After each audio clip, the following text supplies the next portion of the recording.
Interesting news, which we probably already knew about. We didn't have to be told that they had this in the plan for a long, long time, and it's not going to go away. This thing with Catherine Sapone, because it's cronyism at its highest level, and they didn't get away with it, and that's the best part of it. Didn't get away with it. What they put the Rowan Fine Gael person in a high role, getting paid by the taxpayer.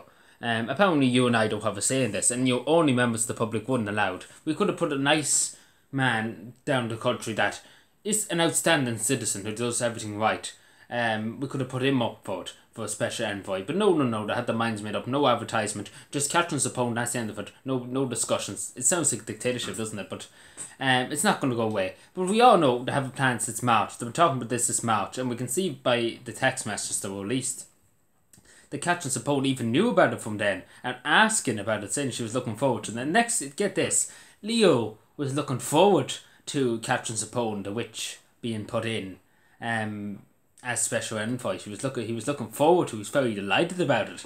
And again, I don't know do you realise, but he's tarnished up. He's not the Taoiseach. He's not the man with the trousers at the moment. He's the Taoiseach's the man with the trousers at the moment. He's the gaffer.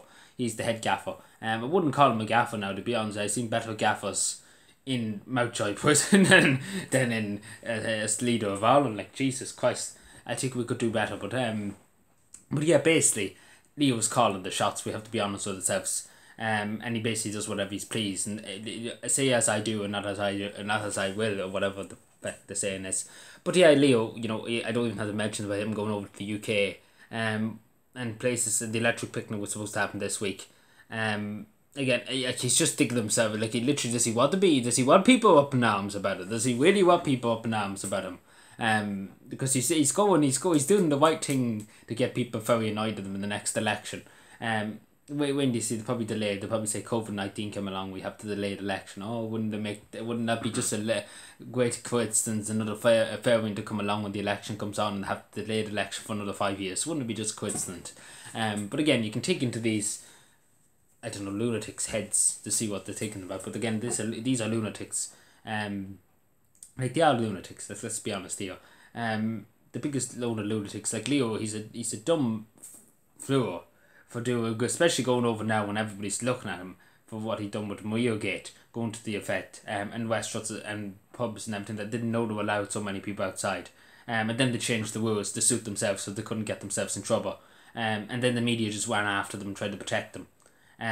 Doing everything humanly possible. Like, we even had the Irish Times come out and say, let's forget about Mayo Gate. No. They didn't know about it since March. They're kind of whinging and quibbling and quiet about it. They're trying to protect Leo. They're trying to protect the establishment. But again, I think they're shooting themselves in the foot more. But yeah, Simon Coveney's up for a Oireachtas committee tomorrow. No, there'll be nothing said about it. There'll be fuck all said. Unless we get Matty Maguire in there as the chair of the Oireachtas committee there. It'd be good to see Matty putting a few questions to Simon Coveney. But we all know RTE would cover it out, not say anything about it, because we all know Simon Coveney is a nice friend in RTE. Again, it's independent media. Don't you know it's independent media? They have no relations to anybody whatsoever. They don't get What do you mean the government fund RTE? What do you mean they're the national broadcaster? That's fake news, But we all know it'll be brushed under the carpet. Like, RTE are trying their best to brush it under the carpet. But yeah, they're really not helping themselves. They're really not helping themselves. But we all know it didn't work out for them. I wouldn't be surprised the next thing to bring in the fools, because they are the biggest fools going. Like, you talk about a clown car, like the clowns, you're sending in the clowns, to be totally honest, at this stage. They probably do a better job with the red noses and things like that. We get Rudolph in, and how would that and be better off? The country might be made great again if we had Rudolph in as leader. As a reindeer, we just get a reindeer in and put him in the place of Leo. Actually probably do better. But I wouldn't be surprised now to make Catherine Sapone over the Black and Tans commemorations or something like that, because we all know they're going to bring that back at some stage. They're going to have Catherine Sapone as the main Black and Tan.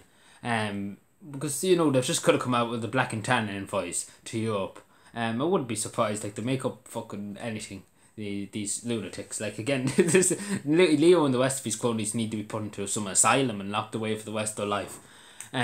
Because they're not talking, like, they're literally not talking any sense, and they would never talk sense, to be totally honest. But they're literally, it's cronyism at its highest. But And again, Leo when he leaked the documents. Again, I could go on, I really could go on. Leo has put himself to an awful hot water the last few years. And nothing seems to be forgotten about in the media. It seems like it's a distant, like it's not mentioned at all about him leaking government documents. Which he should have been sacked for and put in prison for now. Because obviously that's against the law, whatever, but anything else. But we all know the media always protect him. Again, it's you and I, the only people found who questioned Catherine Sapone being appointed. No, OT didn't question it. Nobody really fucking questioned it in the media. They just kind of sat there and took it up and sucked it up, as people would say. Only for you and I raising outrage on social media about it. That's the only reason that how it stopped, because people stood up and said no. If that was OT, the rest of them, you see them going into a mouse hole and they wouldn't be found again. But yeah, the people at the end of the day do have the power. And Leo should be long gone. People have made their minds up that Leo shouldn't be tarnished. So, but yeah. Yeah, so we wait and see what happens. So Simon Coveney now with his phone, that he obviously deleted this message. There's obviously no hacker. It's cock and bull story. It's really just a cock and bull story Simon Coveney's making up. Especially when they keep changing the excuses. They never stick to one story. They always change it to suit the narrative whenever they feel like it, or whenever they take people are gaslighted into believing them. But yeah, take care everybody, and take care, and bye.